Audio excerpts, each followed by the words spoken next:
Thank you so much for trotting through the snow and come joining the Rural China panel this afternoon. I hope now you feel warm and comfortable inside the chambers. So, some people may ask, how is rural China in any way an important topic for understanding China? Why should I know anything about the lives of the villagers living among the mountains where I would never go to?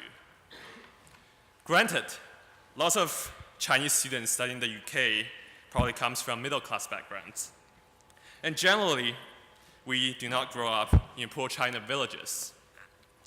However, if we trace back for 2 generations, around the time when the People's Republic of China was founded, about 9 out of 10 citizens are peasants.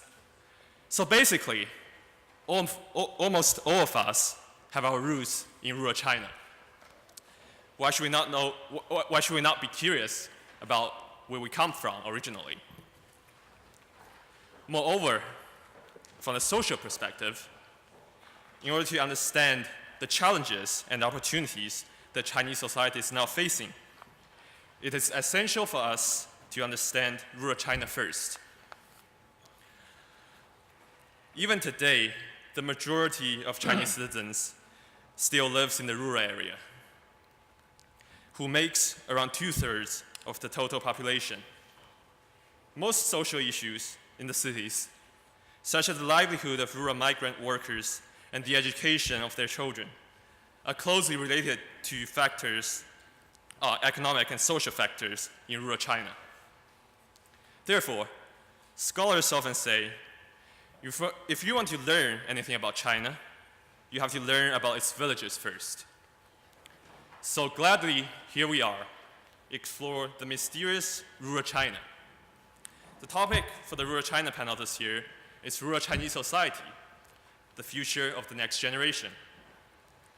We would like to explore how urbanization and modernization have affected the diminishing rural population and what challenges the new generation of rural China faces. We'll divide the discussion into 3 parts. So first, we'll try to understand what rural China society is actually like. Second, we shall look forward to the future development path of rural China. And finally, we progress to the core of our discussion. What main challenges will rural China face on its developmental path? And what would be the solutions to these challenges? Hopefully, with these build-ups, we will be able to conclude with a hopeful image of rural China's future. The Rural China panel is honored to have 4 prominent and insightful academics to deliver their fantastic views on rural China development.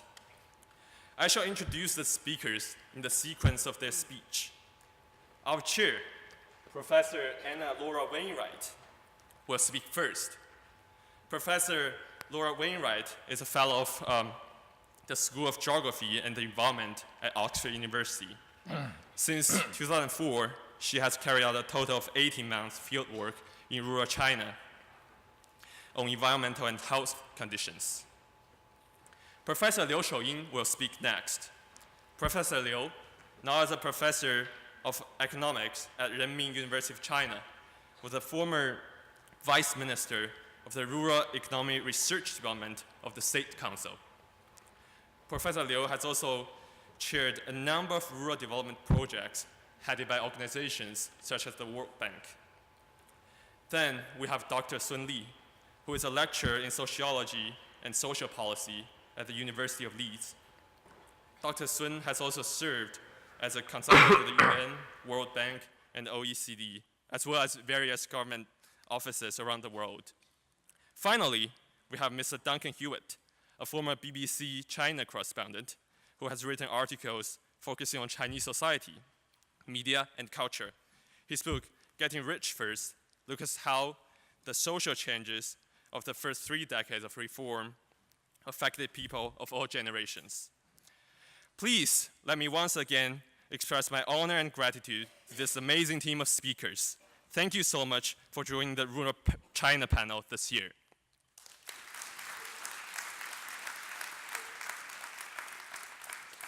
Okay, I shall waste no more of your time. Now we'll move on to the panel discussion. I will hand the panel to our chair, Professor Lora-Wainwright. Please enjoy.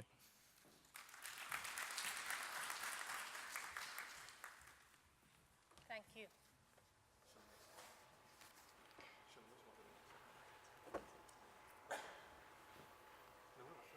PPT, no? Okay. Okay.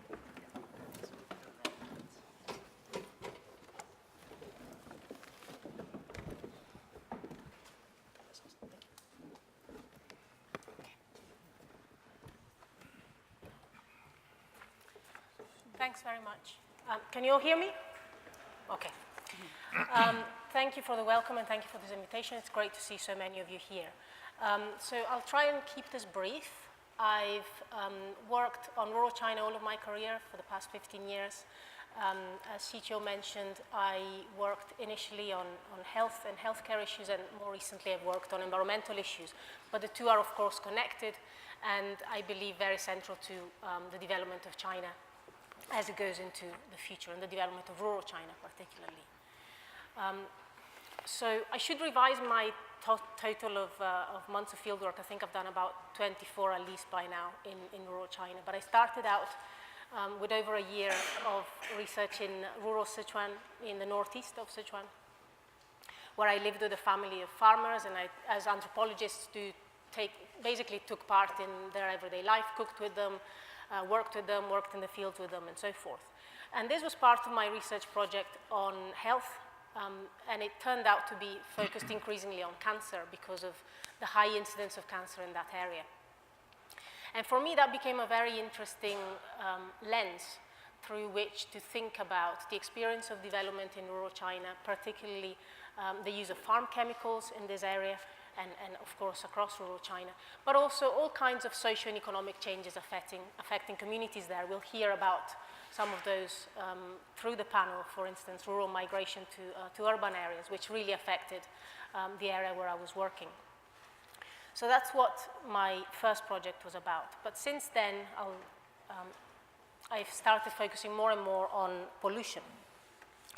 And the reason I did that was because it came out as an important topic out of the fieldwork that I was doing, and it seemed to me it was important to look into it further.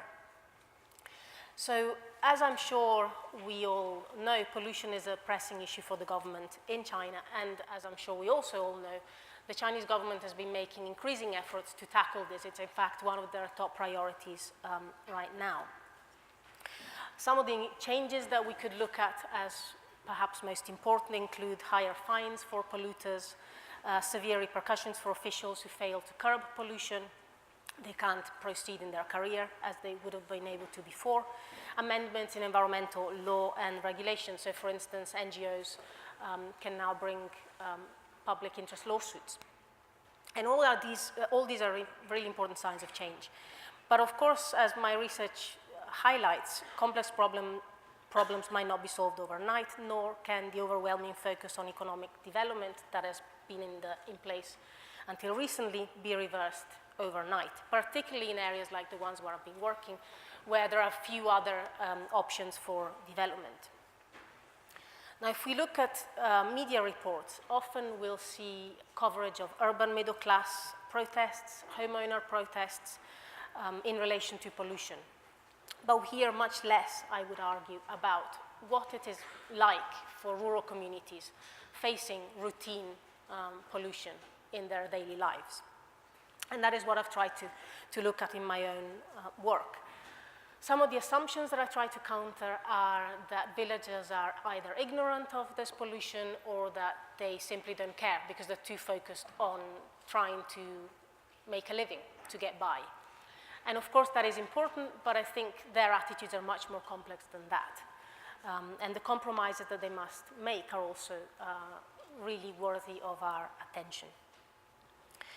So when research has been done on these topics, and really excellent research, it has also tended to focus on particular strategies. It's focused on petitions, for instance, or on protests, or on lawsuits.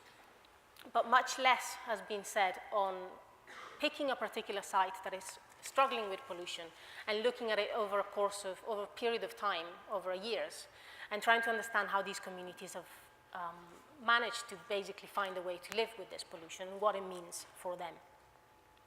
What I found most importantly in my work is that there isn't any inevitable sense in which people realize that they're affected by pollution and they do something to oppose it.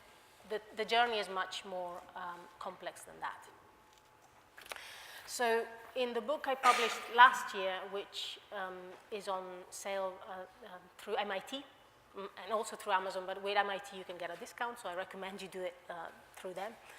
I've looked at the processes through which pollution becomes normal for people who live with it every day.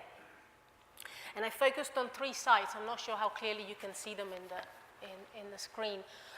So I worked on 3 related projects, one in Yunnan, near Kunming, the second in Hunan, in the west of Hunan, Xianxi, and then the third in Guangdong. I don't have time to talk about them in detail, but in the book I talk about each one of those sites in a chapter each. And the pollution that I looked at in all those 3 sites was different. So in Yunnan, I was working on a phosphorus fertilizer producing region and a fertilizer plant. In Hunan, it was a lead and zinc mine, and in Guangdong, it was in Guiyu, so one of the global centers for the dismantling and processing of e-waste. And of course, the pollution types are different, but there were themes that came out similar across the 3 sites. And those were particularly to do with people's attitudes to the pollution that they were facing. And to me, it was a mixture of opposing that pollution, but also growing resigned to its presence. And that's why the book is called Resigned Activism. What I'm trying to do is to draw our attention to the ways in which resignation and activism are not actually so separate after all. And there's a very complex spectrum of actions in between those two polar points. So some of the key points I'd like to draw your attention to are, we may assume looking at literature on environmentalism elsewhere that communities faced with pollution come together. But what I found more often is that communities faced with pollution actually break apart. Part of the reason for that is the communities are actually so diverse. As we'll hear from the other speakers, often migrant workers take on some of the most harmful jobs. And when something happens, the compensation for pollution is only going to typically to the local population with the local hukou rather than to the migrants. So already you can see there's an important division there. So what I'm trying to suggest is that we look at the whole range of actions that people may take in relation to pollution. And this is not just the collective actions that we may think of, first of all, like petitions, lawsuits, protests, reaching out for the media, and so forth, but also more individualized ways in which people put up with pollution in their daily lives. Buying bottled waters, we've all got bottles here, even though we don't need bottled water. Putting on masks if pollution is particularly bad, putting their clothes over their faces, which is another version of that, closing windows at night when the emissions are particularly bad, and so forth. And I argue that these kinds of actions should also deserve our attention because they're instrumental to the ways in which people are facing pollution in their daily lives. And we shouldn't neglect them because we neglect them at our own peril, academically and civically. So I'm really trying to suggest we need to rethink the ways in which we think about living with pollution in rural China, and the ways in which these people who seem otherwise powerless may try to exert power through smaller actions that we sometimes don't pay attention to so much. The final point I want to discuss is changes that have taken place in the past few years, and the question of whether there's an opening for green civil society now or not. And my answer to that would be, it depends. Some have argued that the present moment actually provides an opening because the government is paying so much more attention to the environment. And true enough, as I mentioned, NGOs can now bring lawsuits, for instance. But there's also been a tighter control on NGOs. And NGOs particularly working on advocacy issues as opposed to NGOs that are offering a service. So I would say the picture is quite mixed. It is not completely doom and gloom, but it's not completely rosy either. And to me, that really should bring our attention back to the ways in which individuals, communities, and communities as they break down in the face of these problems are trying to tackle them and not just looking at them from the top down. I'll hand over to our next distinguished speaker. Oh, that's mine, but that's fine. No, that's fine. No, that's him. I think we got confused with his names. It's my great honor to take part in this conference and have a chance to discuss about the Chinese current village changes. For all the Chinese students, you will know, after the Spring Festival in China, we have two most important hot topic. One is the central government will issue the #1 document on Chinese rural development and reform. The second one is many students or professors back to the villages and then back to the cities will give some terrible words about what's happened, or what's the wrong issue, and what's so terrible in Chinese countryside. So today, first I will give basic facts about the Chinese countryside, what's happened. The second, I will talk about how to think about these phenomena. The third one is about the Chinese challenges of public policy. So when we talk about what's happened about the Chinese villages, the first one we'll talk about what's about the farmers. So in general, many people talk about the Chinese farmers is the same, so small and take part in the rural economic activities just to feed some grain. The third one is they just take part in the rural activities. So you can see from this is 16,000 sampling investigations by the Chinese government. You will see now the Chinese peasant household is so different. Just now, we just only have 20% is still in rural economic activity. Another one is now we have about 90% of farmers. Yeah, they still as farmers, but they do not get income from agriculture. Another one, another about 60% is the main income from agriculture and another income from industries or another activities. The second part-time farmers is most income from industries, but some income from agriculture. So I think the first fact is the peasant households is so different. The second one is about the Chinese agriculture. So for all the students, if you do not study about Chinese agriculture, you'll see how to get the grain. In the history, the agriculture production is by main power, and the farmers input most of the manpower in agriculture. So now it has a big change. Is now for the farmers, because they can allocate the times to non-agriculture activities. So now the labor cost in agriculture is rising. So for the agriculture productions, you can say for the farmers, they just input few days in the agriculture productivities. So now in China, for the main grain productions in each year, they just only 3 or 8 days in the agriculture productions. The third one is how to change the agriculture productions is, in my mind, it's a historical transition. Is now the agriculture production is based on machine input. It's not based on the labor force input in agriculture.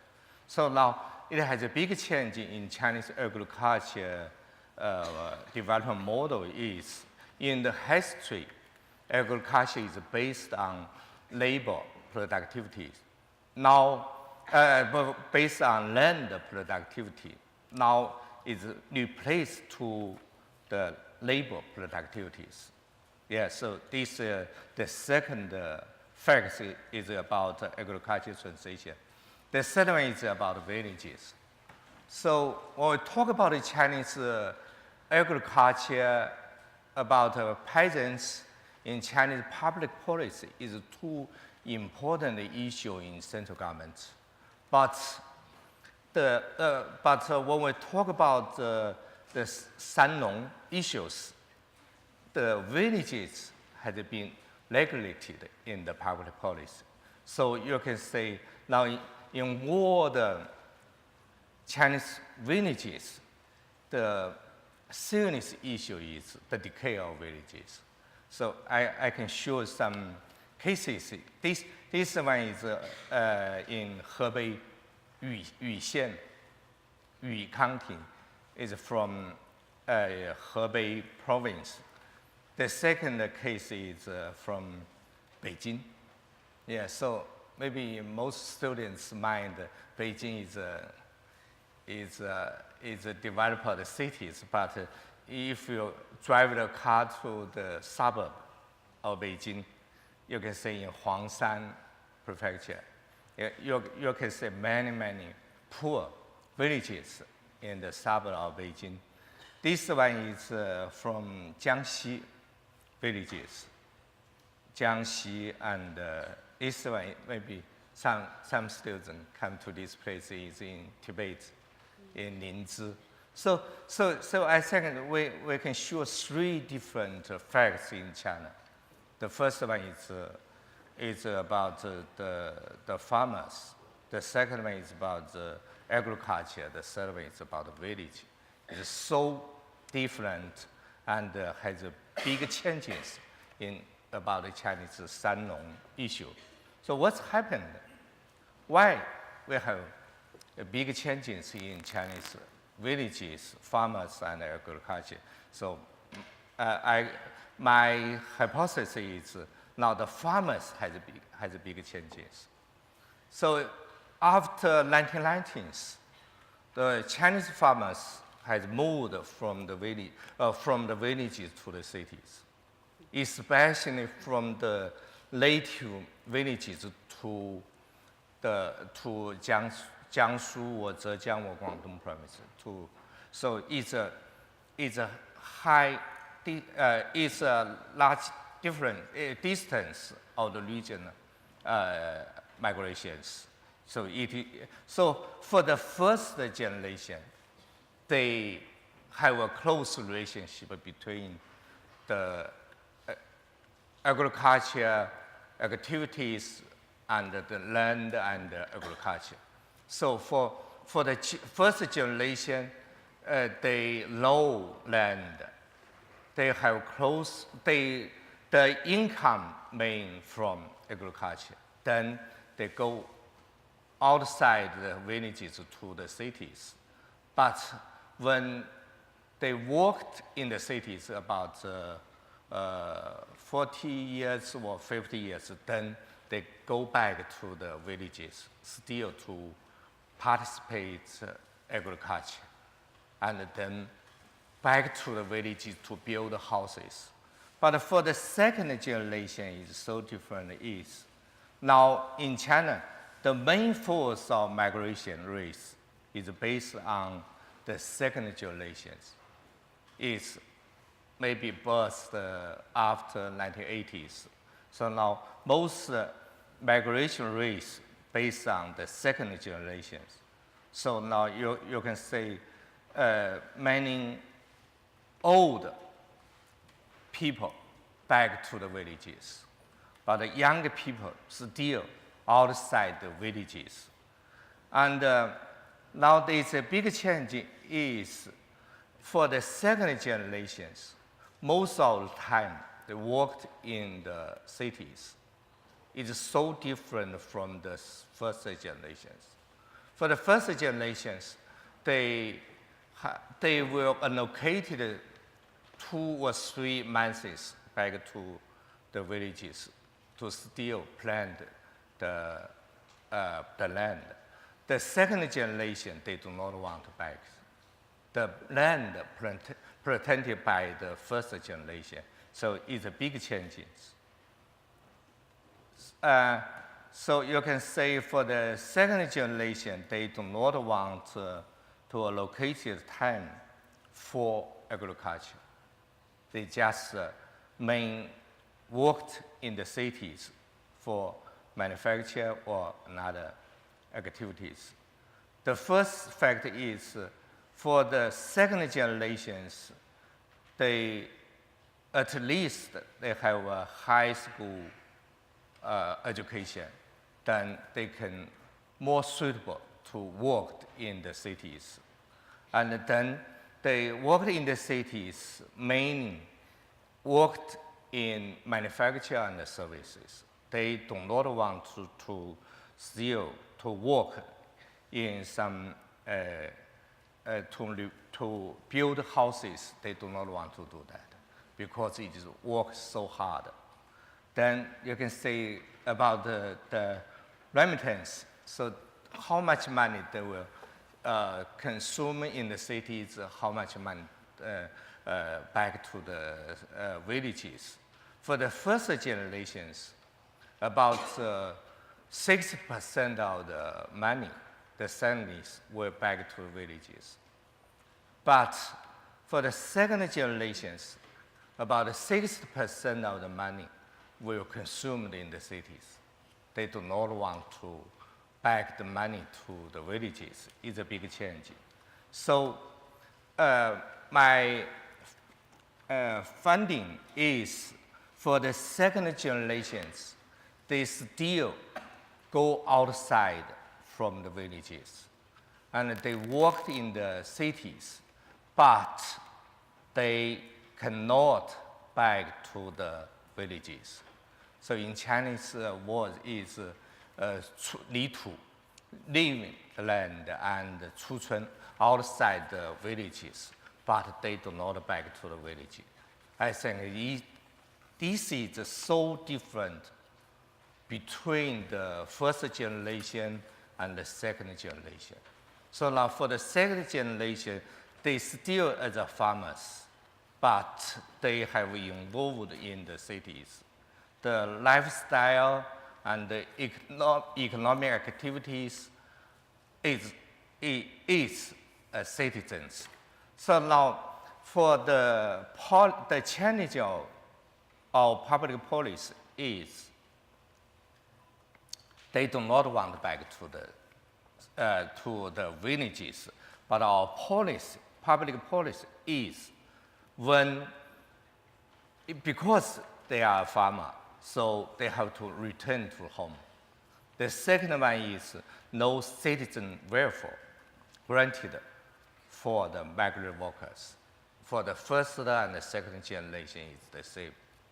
But now the new generation have to live stay in the cities. The third one is in the central government policy is to left the land, it include contract land and homestead land for them, then let them to back to villages. So I think for the policy reform is, the first is we have to providing basic citizen rights for the new generation migrations. The first one is to provide the second generation for the residence rights. They like them to live in the cities. The second one is to grant equal education rights for the third generation. So it's different generations. The third one is about the land reform. First one is about agricultural land reform. The second one is homestead land reform. The third one is equal entitlement between the collecting land and the state-owned land. Maybe after we'll discuss about the public policy. Thank you very much.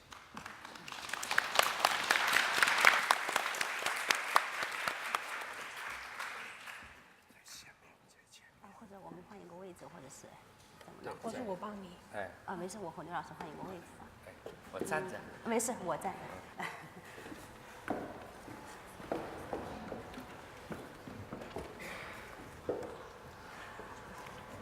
Thank you, everyone. I think before I start my presentation, maybe I will share some of the stories. You can say, we often say, with age comes wisdom. I'm the youngest speaker among our panel members, so I'm not the wise one. But I would like to encourage all the students here. A few years ago, I was like you, often sitting in the back and listen to the speakers. But if you carry on and focus on what you are doing, one day I believe you can come to this stage, and one day I believe you can come to the larger stage. And Professor Neil already gave a very broad information about the current rural land issues. And I will narrow down to a particular phenomenon in the rural China and with my recent research finding. Is it okay if I stand? Everyone can see them. So I will talk something about the small property rights housing. Anybody heard of this before? Or 小产权房? Well done, brilliant, because it's really an emerging phenomenon. And I want to say, although it's emerging phenomenon in China, but it's a worldwide phenomenon, because according to UN Habitat, currently around more than 1 billion people living in such informal settlements. What we call it like slum, shantytown. Look at those pictures I made, the slum in Cape Town, South Africa, and the other one in Mexico City. So you probably you already got some sense what this type of housing means. The key feature of this type of housing is they don't have legal titling. Like in Chinese, we would say, 他们没有房产证. So that's the key feature of informal housing. And according to our research, we gave a definition of the small property rights housing. Why we call it small? Because those housing are built on the rural land. According to the land administration law, any house, if want to be transacted as commercial house, they must be built on the state-owned land and sell it for urban use. But those type of state property rights housing built on the rural land, so because of the nature of the land, it cannot be granted their legal titling, which is one form of informal settlement in China. I know all the students here, you have good knowledge about the land and typology in China. So based on the different types of land, the housing can be categorized into 3 types. The first one is the one on the left. You can say they're built on the rural collectively construction land, and it's developed by the village committee. It's more large-scaled. And the middle one is built on the farmer's residential plot. So you can imagine like people live in suburb of Guangzhou, and they can say migrant workers would come here and they need the housing. So they built extra floors of housing on their own housing, and they sold extra apartments to the outsiders. And the last type is they built on the arable land, what we call agricultural land. So those are the three typical types of small property rising housing currently in China. And then you may be wondering, if they don't have legal titling or they don't have 房产证, why is they still dare to buy it? So during my interview, people show me, oh, we got this contract, so we trust this housing is ours. We are the homeowner of this housing. So I was lucky enough got the permission to make the picture of their contract. What we call those like de facto property rights or the de facto ownership. Even some people, especially in the one on the right, I did interview in Chongqing in a remote area. They cannot write. They even put the fingerprint on to prove their transaction. And then why small property rights housing is so popular now in China? There is no official data. But according to some unofficial data, like 1/3 of the housing in suburb small property rising housing. So you can see it's a huge scale. And our research found the main reason drives this type of housing booming is the economic reason. You can imagine in the same neighborhood, if the formal housing is 1,000, but the informal housing is only 500, and especially for low and middle income people, definitely they prefer to get the cheaper one. And the average price is around 15% lower than the formal housing. But in some region, we found it's only 1/3 of the formal housing's price. So the economic reason is the main reason.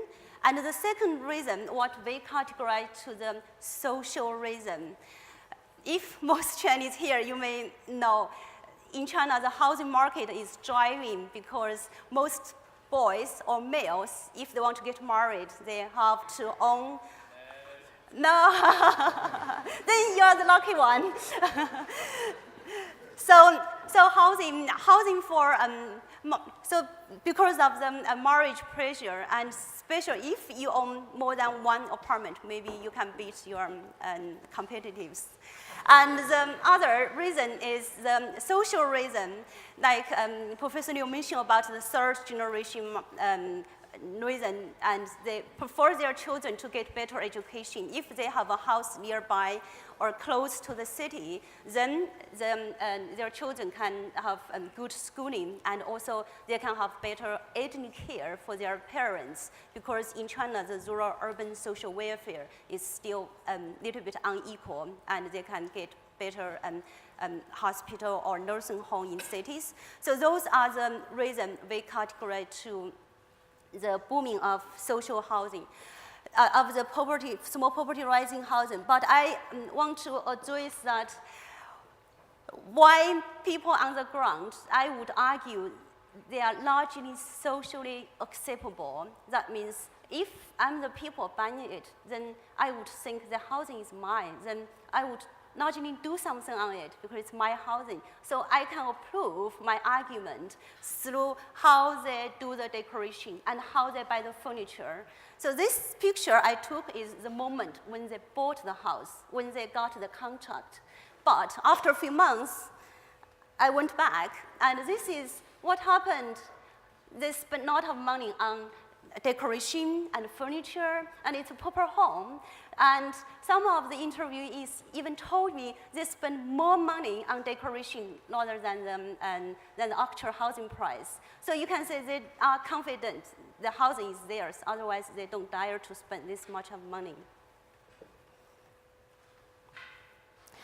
And the final question is, you may be wondering why the housing is booming and why they invest this much. And they would argue function matters. And what's the function of the small property rising housing in China? Then we say it's fulfill the demand for affordable and decent housing for low and income group people in Chinese cities, suburbs, and especially for migrant workers.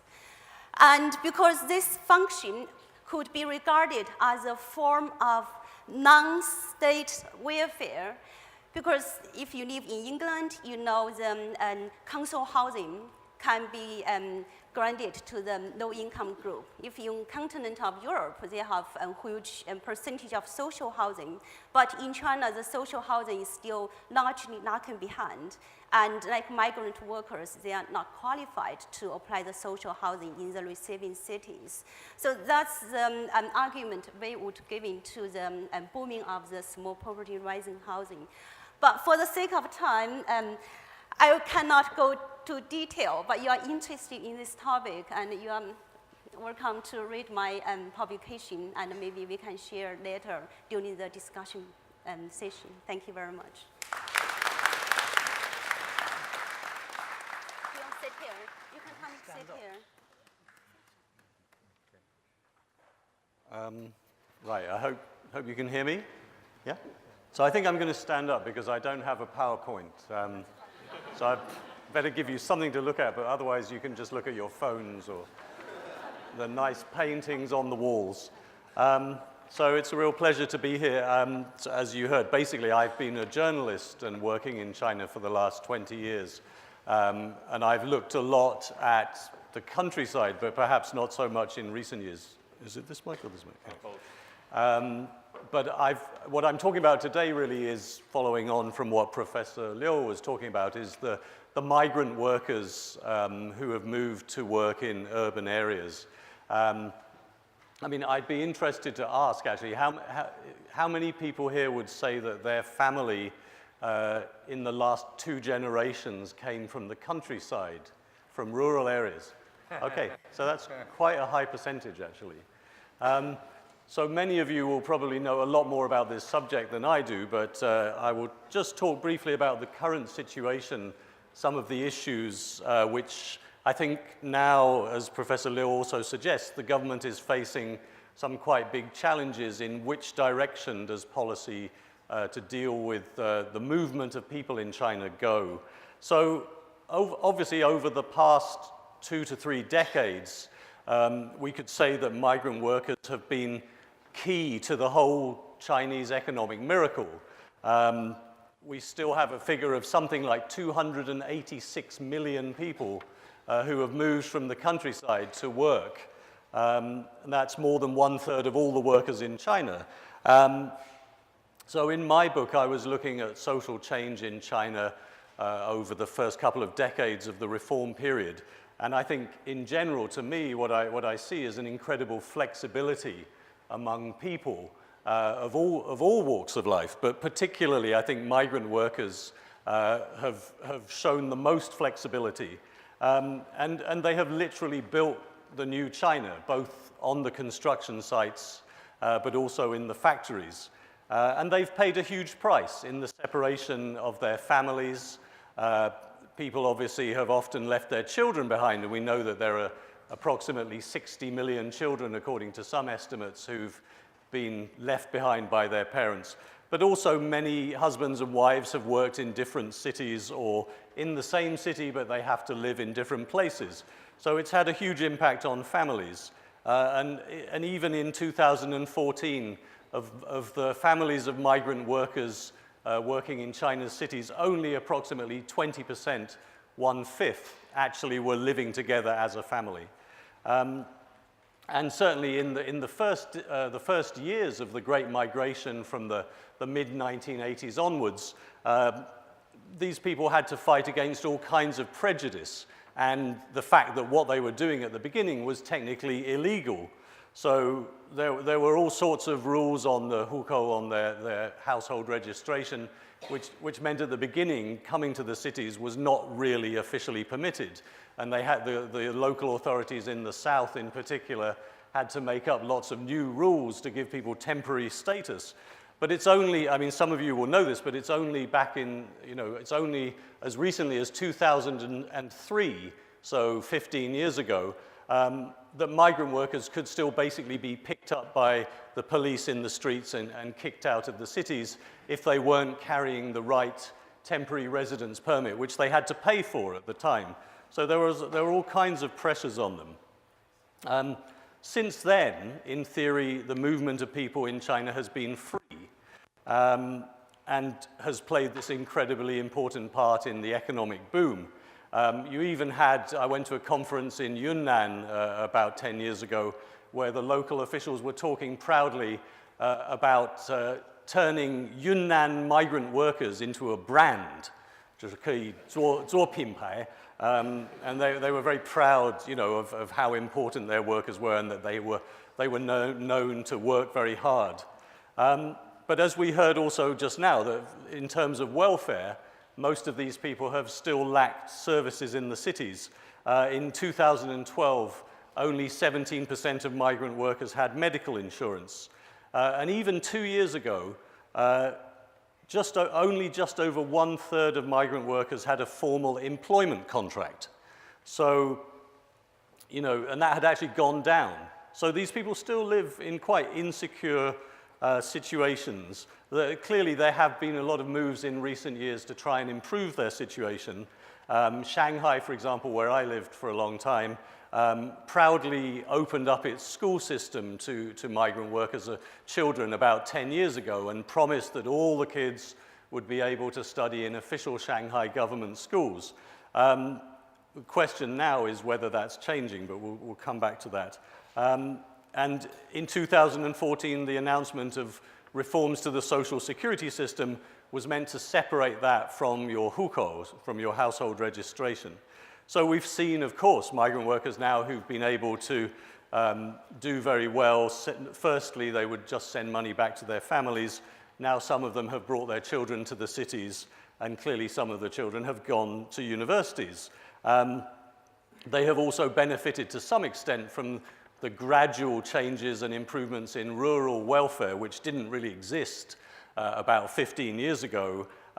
So there's a small amount of medical coverage that they may be able to use in the cities. And these people may have some pension rights if they go back to their homes after working in the urban areas. And of course, as we heard, the government still wants to continue the process of urbanization, which in theory means another 100 million people becoming urban citizens from between 2016 and 2020. Obviously, this is partly to sell houses, but housing, I think, is a very important issue. Perhaps we'll talk a bit more about that. But as I say, I think we're reaching some quite important and significant bottlenecks. So in the last couple of years, we've seen Beijing and Shanghai announcing that basically they're full and that they are setting limits and caps on their population. I think 23 million for Beijing and 25 million for Shanghai. And in a way, this is actually the first time since the trend began in the 1980s that policy has turned around and that there is now a move to actually restrict or at least channel the movement of people in China. So I think this is raises quite significant questions. And we've obviously seen in Beijing, I think someone touched on earlier, this crackdown on illegal structures and dangerous places where people were living, just before Christmas, which led to this whole sort of internet kind of debate about the 低端人口, the low-end population. In Shanghai, we haven't seen this in such a high-profile way, but over the last year or two, we've definitely seen a lot of old buildings and small shops and the places where some of these people lived and worked being demolished. And it's often described as a crackdown on illegal structures and unlicensed businesses. But, people suddenly disappear. So where I live, there was a couple who'd been selling fruit at the entrance to the lane for the last decade. And they've been there every morning from early morning till late at night. Sometimes their kids were there.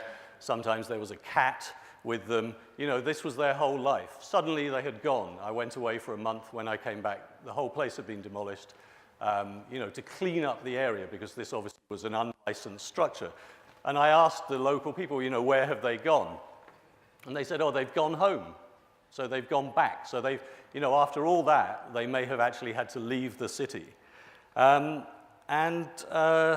You know, we're seeing this around certain of the bigger cities. And it's also, there are signs it's becoming harder again for some of these people to get access, certainly to education. So in theory, they might have more chance of getting insurance or medical care. But some of the cities are requiring more documents and a longer period of residence in the city for your kids to go to schools, say in Shanghai and Beijing. So, you know, how do you square the circle? How do you guarantee the services in these cities? This is a big question. You hear people in Shanghai saying, oh, now I don't know where to go and buy my fruit or get my clothes fixed. You know, the local tailor maybe has left.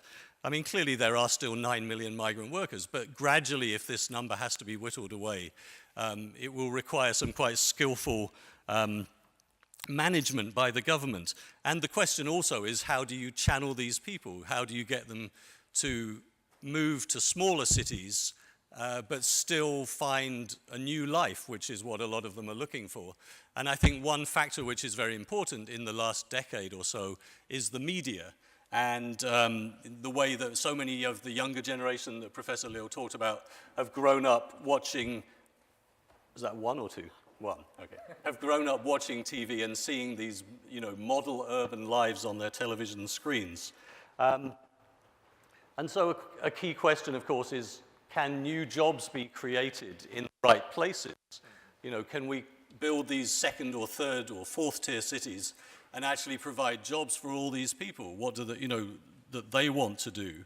And there are lots of policies now to encourage people to move back home and maybe set up businesses with the knowledge that they've picked up in the cities. But you need a market to do that. Obviously, some of the factories are moving back inland from Guangdong, but not everybody wants to go. And if you go to the bus stations in Shenzhen, you still see young people getting off the buses, you know, and they've come from poor villages in Guizhou, and they just want to be an urban citizen. So that is still going on. But there are more younger people who want a better job, who want to work in services. There are apparently almost no construction workers under the age of 30 now. And one trend that you see, I think, in a lot of big cities is more older workers. So more older people waiting in restaurants. And the question is, as we talked about the second generation, even the third generation, there are 36 million of these so-called migrant miners who've come to the cities but don't have full urban citizenship rights. And as these cleanups of these urban villages, and in Shanghai a lot of demolition still of old neighborhoods goes ahead, that leaves, you know, less places for these people to live. And I think, you know, we can talk about this maybe in the discussion, but I think the policy on housing for these people has been, to me, a problem from the beginning, you know, that they have had to live in more like slum accommodation, these illegal structures, because nobody was ever building housing for migrants except factories. Governments have never done this. Apparently Hangzhou has said that it's going to build 40,000 homes for migrant workers, but I imagine those are more likely to be graduates from other parts of the country. So there is a big question now about hukou reform, how it will be implemented, but more generally, how do you get those people to move to the parts of the country where they are wanted, and how do you continue to provide the labor force for all the services, which are now such an important part of the economy, but also for manufacturing in the places where it currently is. Okay.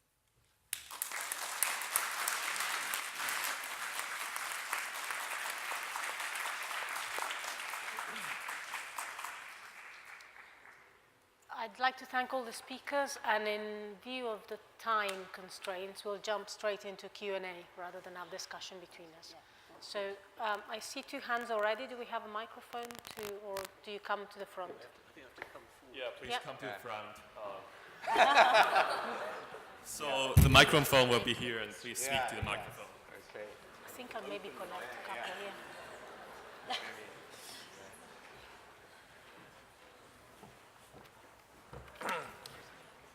Thanks for all of the very great speeches. I have two questions. The first one is for Professor Liu.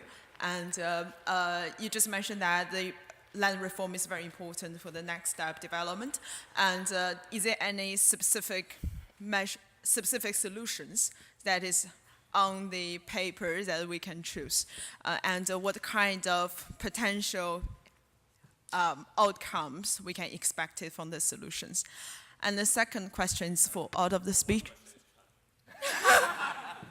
Okay, that's just a follow-up question, because I'm thinking about for the if we consider a long-term development, I'm thinking that there's a very interesting phenomenon in China is that it seems that there are only a few cities around this big country that has actually attracted vast majority of the population, which I think that's the main reason why people don't want to go to smaller cities and don't want to go back to rural areas and also don't want to go to west part of the country. So I'm thinking about if we focus on this topic, how to make the smaller cities and rural areas more attractive to at least part of the population. What would you suggest the next step? What kind of things would you suggest we can do? Thank you so much. Can I suggest we take a couple of questions at a time? Yeah. Yeah? Okay. Would you like to step forward? Thank you for your speech. I have a question for Professor Wainwright. So you mentioned the pollution in the rural area. As far as I understand, so the revenue from the land sales is one of the most important sources for the local government. And together with the twisted performance judgment criteria, I think they inevitably lead to the shortism of the local government official. So what do you think could be the change done in the public policies by the central government? And just have one quick question for Dr. Lee. So you introduced us this concept of SPRH. So I wonder what are the risks and the potential legal issues for these house owners? Yeah, that's it. Thank you. Okay. Yeah. Are there any other questions? There's space for one more.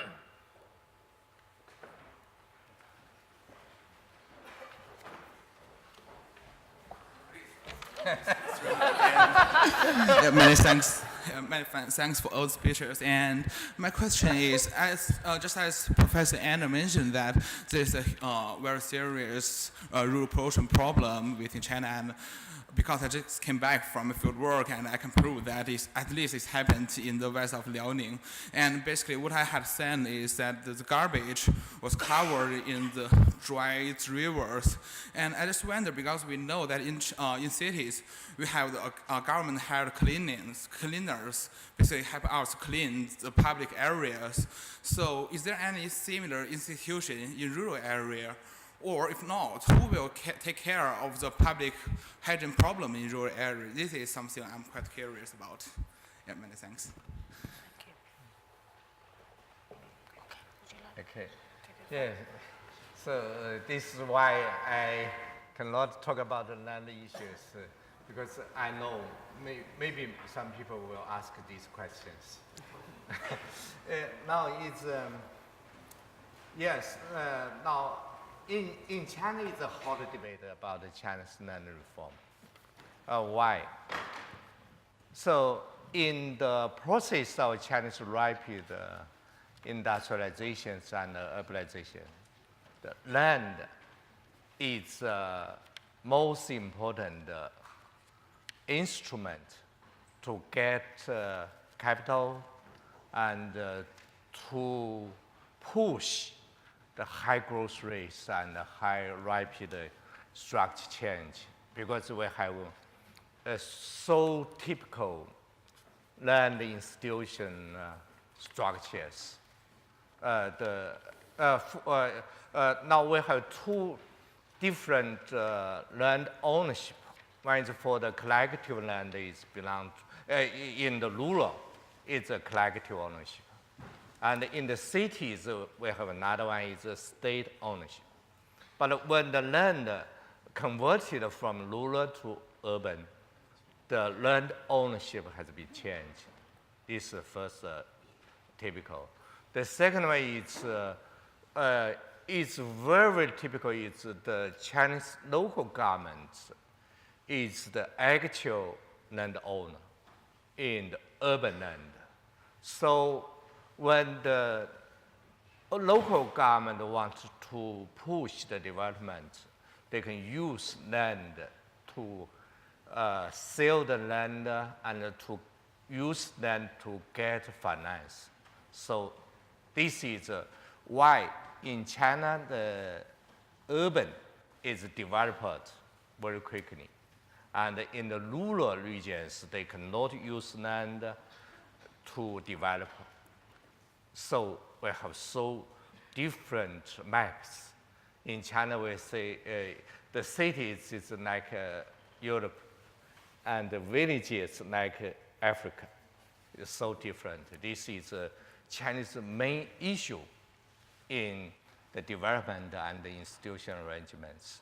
So now, how to develop, how to reform these land structure changes? The first one is now in China, the rural regions has many new chances. For example, that's before in rural regions, they just to do the agriculture just for grain to the cities. So in the rural regions, you have any new chances to develop. Now in China, if you visit the rural regions, you can find that the function of rural regions is so different. It's not just for grain.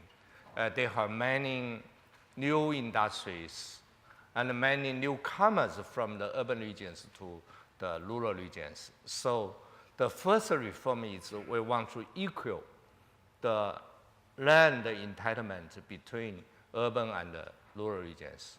So in the rural regions, if the countryside have a chance to develop the non-agriculture activities, they do not take the land by the local government. The villages can use the land by themselves based on the land use control and the plan control. These are the big changes in China.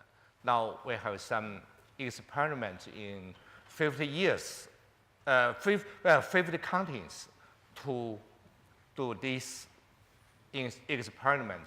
In this year, it will end the reform. Then we will revise the law and to let the local farm, the local regions, the rural regions has used this institutional reform to develop the local activities.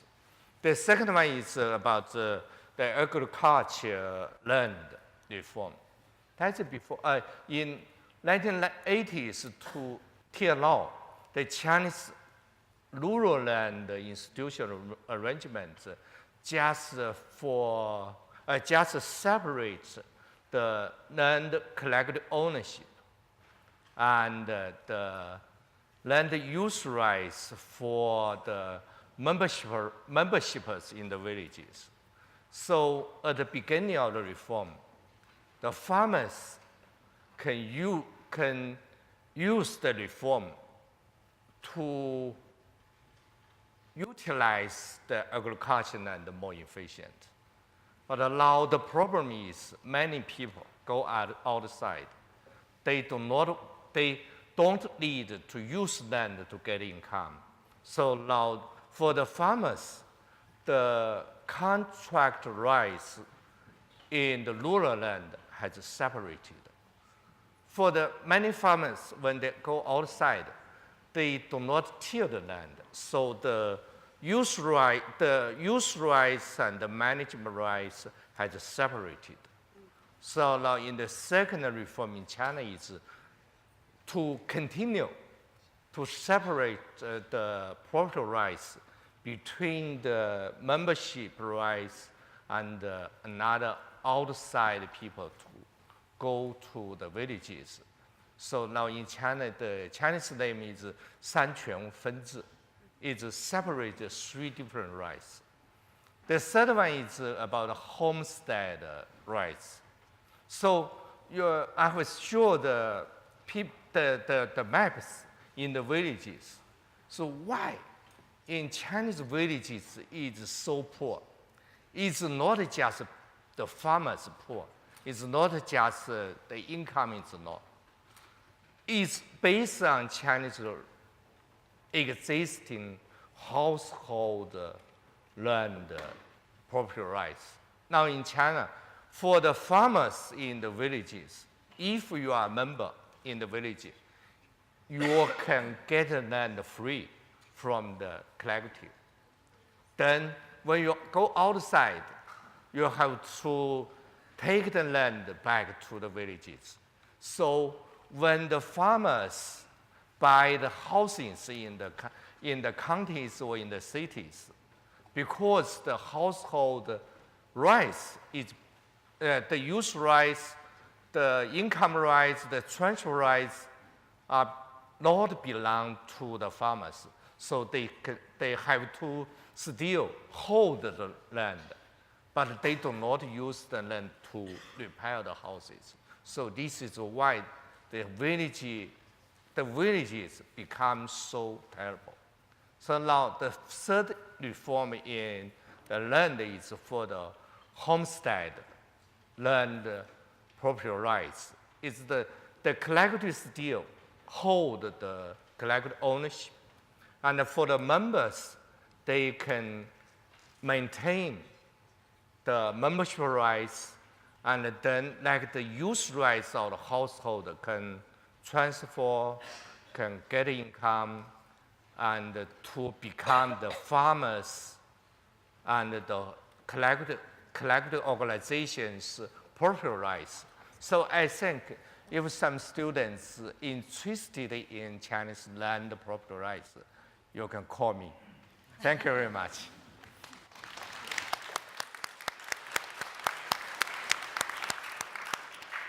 Dr. Sun Pip. Thank you very much for the question. Actually, when we talk about like legal, illegal, formal, informal, this is not like the two extreme. We have like intermediate approach. For example, as a bundle of property rights, it can be divided into you have rights to live, you have rights to rent out, you have rights to sell, you have rights to get mortgage, and you have rights to heritage.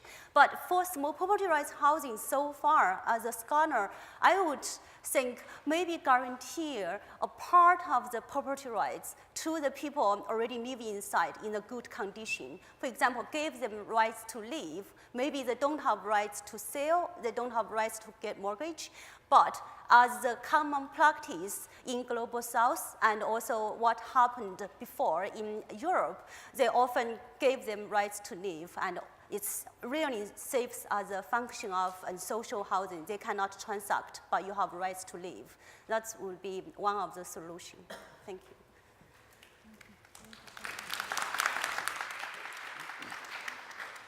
Yeah, I mean, just briefly on the question of what can be done to attract people to these smaller cities. Actually, one thing that's talked about a lot is good hospitals. For some reason, when you read articles about these issues, people say, oh, if there's a good hospital, then people don't have to go to the big cities to get their medical treatment. It makes them more willing to stay where they are. I mean, from my point of view, I think one thing that is, could be a useful issue to think about is actually how to make these cities more appealing physically through better design. And I think that when you go to a lot of smaller Chinese cities, they just don't look like anywhere in particular, especially when they're newly built. So Beijing still looks a little bit like Beijing. Shanghai still looks a bit like Shanghai. But lots of other places just look like nowhere in particular. And I think that, younger people in general are more interested in things looking good, in things, I think you actually have to think about this in terms of architecture, in terms of town planning. How do you make it appealing? I mean, one way that you can sell the smaller cities is by saying to people that it actually offers them a better lifestyle. In many Western countries, quite a lot of people don't want to live in the biggest cities. Why are some of us in Oxford and not in London? If you have better access to nature, to, cleaner air, I mean, this actually could be significant, I think. But you need to find the way to convince people. And clearly, a lot of people who've been in the bigger cities don't want to go back just to work on the land. I mean, I think 15 years ago, maybe, or 20 years ago, it maybe was different, as you mentioned. So when I first lived in Shanghai in 2000, I used to go to this very sort of trendy hairdressing salon. See, that was when I had a bit of hair. And there was a young guy who worked there, and he looked like he was kind of rock star. He had peroxide bleached hair. And he was kind of cool, had lots of pierced sort of noses and rings in lots of parts of his face. And then suddenly, at one point every summer, he'd say, oh, I'll be away next week. I'm just going back to help with the harvest. You know, the 农忙季节, he would kind of 回家 and help them to harvest the crops. But I don't think so many of those young people in the cities now are doing that. And obviously, many of the families actually don't have land. I mean, quite a lot of them, tens of millions, don't have any land anyway now. Thank you, Alfred.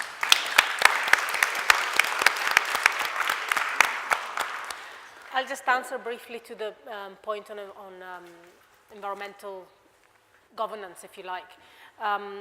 So I think one of you rightly mentioned the problem of land sales, and I think it is a major issue, but it doesn't necessarily need to be an issue in terms of environmental governance. It's an issue for the people who lose the land, but it doesn't necessarily mean that the land ends up being polluted. It needs to be monitored, and the bar needs to be raised higher for the companies who then invest in that land, for them to take more responsibility than they have done so far.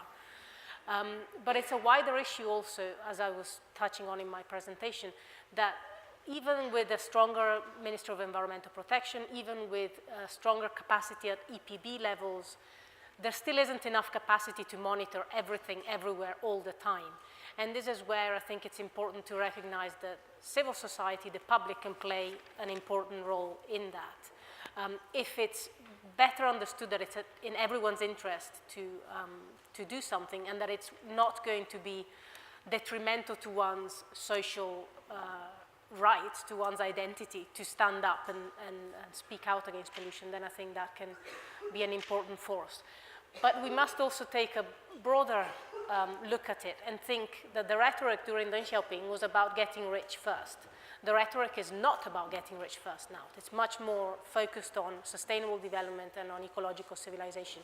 And I think, although, of course, looking locally at what happens in each place matters, the fact that there is a stronger interest at the top level in the environment hopefully points in the right direction. So thank you all for coming, and I'll now close the panel. We can discuss with some of you at the end if you stay behind. Otherwise, have a very enjoyable Oxford China Forum.